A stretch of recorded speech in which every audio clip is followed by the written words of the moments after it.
يا له من لاعب، إنه لا يصدق. أنا أحسد المغرب على هذا اللاعب، إنه يتحرك بشكل جيد في الملعب.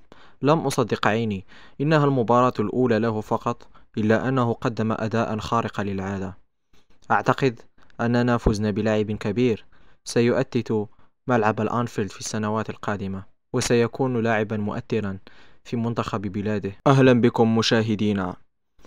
قدم المغربي نصير مزراوي أداء خارقا للعادة، وكان له الثناء الكبير في أوساط الدوري الإنجليزي من طرف المشجعين والمحللين.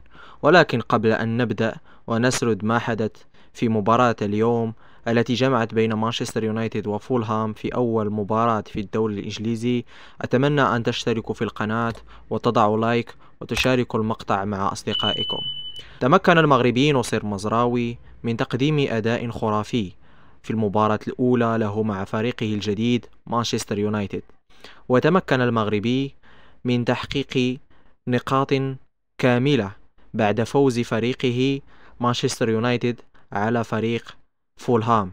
وقد لعب المغربي نصير مزراوي 80 دقيقة من المباراة، وخرج وسط تصفيقات جماهير ملعب. كما أن المغربي نصير مزراوي تلقى الثناء من مدربه الهولندي تين هاغ، الذي سبق وأن دربه في أياكس أمستردام رفقة حكيم زياش، وأيضا درب سفيان أمرابط في مانشستر يونايتد الموسم الماضي.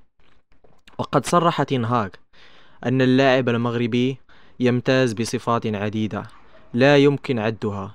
إنه لاعب ذكي، ولاعب يعرف التحرك، ويعطينا تمريرات مفتاحية ولا في الخيال. إنه سيساعد الفريق على التحسن دفاعيا وعلى تسجيل الأهداف بكثرة هذا الموسم. إنه القطعة التي كانت تنقص مانشستر يونايتد.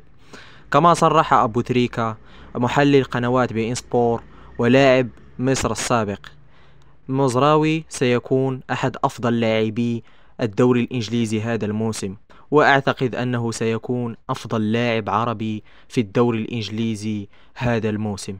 إنه لاعب ذكي جدا، يعرف كيف يتحرك ويعرف كيف يمرر وأين يذهب. إنه ربح كبير للمنتخب المغربي.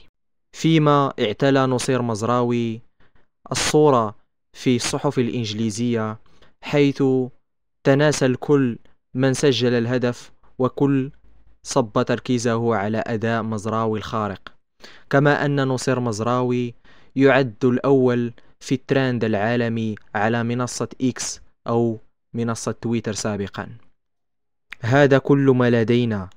أتمنى أن تشتركوا في القناة وتتركوا لايك، وإلى اللقاء.